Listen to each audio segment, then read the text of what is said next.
Hello, എല്ലാവർക്കും സുഖമാണോ? ഇന്ന് ഞാൻ നോർത്ത് ഇന്ത്യൻ സ്റ്റൈലിലുള്ള ഒരു ലോക്കി അല്ലെങ്കിൽ ഗിയ മസാലക്കറിയാണ് ഉണ്ടാക്കാൻ പോകുന്നത്. അതിനായിട്ട് ഞാൻ ഒരു മീഡിയം സൈസിലുള്ള ഗിയ മുറിച്ചിട്ട് പകുതി എടുത്ത് കഴുകി ചെറുതായി അരിഞ്ഞിട്ട് അതിൻ്റെ കൂട്ടത്തിലൊരു മീഡിയം സൈസിലുള്ളൊരു സവാളയും ഒരു തക്കാളിയും അരിഞ്ഞു വെച്ചിട്ടുണ്ട്. സ്പൈസസിനായിട്ട് ഇവിടെ ഒരു ചെറിയ കഷ്ണം പട്ട, ഒരു വറ്റൽമുളക്, വലിയ ഏലയ്ക്ക, 2-3 ഗ്രാമ്പു, ഒരു ചെറിയ ഏലയ്ക്ക. എണ്ണയ്ക്ക് ഞാൻ കടുകെണ്ണയാണ് എടുത്തിരിക്കുന്നത്. കടുകെണ്ണ ചൂടാകുമ്പോൾ അതിലേക്ക് ഈ സ്പൈസസ് എല്ലാം ഇട്ട് ഒന്ന് ഇളക്കാം. അതിലേക്ക് അരിഞ്ഞു വെച്ചിരിക്കുന്ന സവാള ചേർത്ത് വീണ്ടും ഇളക്കണം.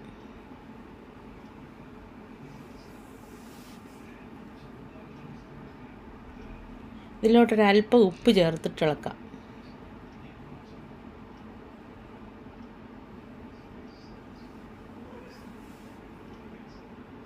ഈ സമയത്ത് ഒരു അല്പം ഇഞ്ചി വെളുത്തുള്ളി പേസ്റ്റ് ചേർക്കാം.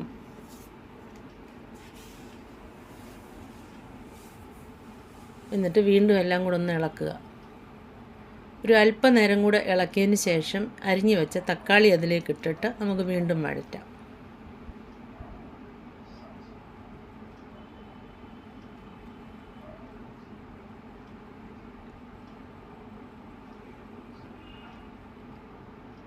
മസാലയ്ക്ക് ഞാൻ ഇവിടെ എടുത്തിരിക്കുന്ന ഒരു 3/4 ടീസ്പൂണ് മുളക് പൊടി, ഒരു 1/4 ടീസ്പൂൺ മഞ്ഞൾപ്പൊടി, 1 ടീസ്പൂൺ മല്ലിപ്പൊടി.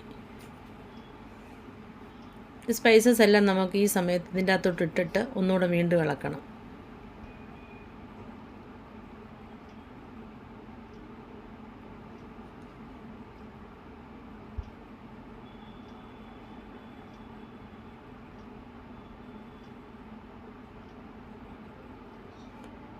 ഈ സമയത്ത് ഒരല്പം കിച്ചൺ കിങ് മസാല ഉള്ളവർക്ക് മാത്രം ഇട്ടാൽ മതി, നിർബന്ധമില്ല. ഒരല്പം ഇടുന്നുണ്ട്. എന്നിട്ട് അതുകൂടെ ചേർത്തിട്ട് വീണ്ടും ഇളക്കുന്നു. ഈ സമയത്ത് നമുക്ക് അരിഞ്ഞു വെച്ച ലോക്കി അല്ലെങ്കിൽ ഗിയ ഇട്ടിട്ട് വീണ്ടും ഇളക്കണം. എല്ലാം കൂടെ ഒന്ന് കൂട്ടി യോജിപ്പിക്കണം.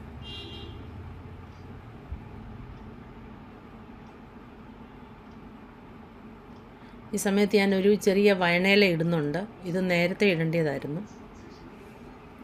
നമുക്ക് ഇതിലേക്കൊരു 1-1.25 ഗ്ലാസ് വെള്ളം ചേർത്തിട്ട് അടച്ച് വെച്ച് വേവിക്കാം. അധികം നേരം വേവിക്കണ്ട, ഒരു 10-15 മിനിറ്റ്. ഇപ്പോൾ എല്ലാം വെന്ത് വന്നിട്ടുണ്ട്. ഈ സമയത്ത് ഞാൻ ഒരല്പം കസൂരി മേത്തി ഇടുന്നുണ്ട്. അതും ഉള്ളവർ മാത്രം ഇട്ടാൽ മതി. ഒരല്പം ഗരം മസാലയോടെ ഇടുന്നത് നല്ലതായിരിക്കും. പിന്നെ കുറച്ച് നേരം കൂടെ ഒന്ന് തിളച്ച് അതിൻ്റെ എണ്ണ ഒന്ന് തെളിയുന്നിടം വരെ ഒന്ന് ഇളക്കണം. ഇത് നമുക്ക് ചപ്പാത്തിയുടെയോ പൊറോട്ടയുടെയോ ഒക്കെ കൂടെ കഴിക്കാം.